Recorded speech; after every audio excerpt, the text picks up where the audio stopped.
Welcome to Kenton's videos. Enjoy the video.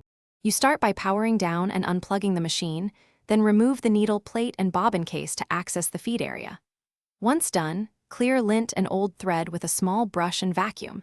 This prevents hidden snags. Make sure to inspect the needle for burrs or a bend and replace with the correct size. A damaged needle causes repeated thread breakage. Now set the bobbin aside and get ready to examine the tension assembly and thread path. You will now rethread the top thread step by step, watching the spool, tension discs, T-cup lever, and needle. As you guide thread, check that the tension discs close and open smoothly. Clean and lightly oil pivot points, do not overoil. Next, inspect the bobbin. Ensure it's wound evenly and seated with the correct orientation so the thread pulls smoothly from the case. If tension springs or discs look worn, replace them. Because improper tension mechanics, you finish by reinstalling the needle plate and a fresh needle, then set the machine to run slowly on scrap fabric.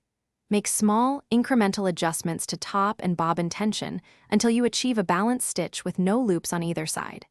If thread still breaks or stitches skip, change the needle type and size, verify timing between needle and hook, and re-clean the hook race.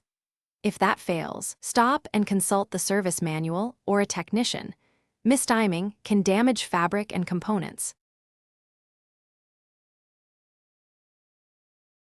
Thanks for watching. Consider subscribing if we helped you.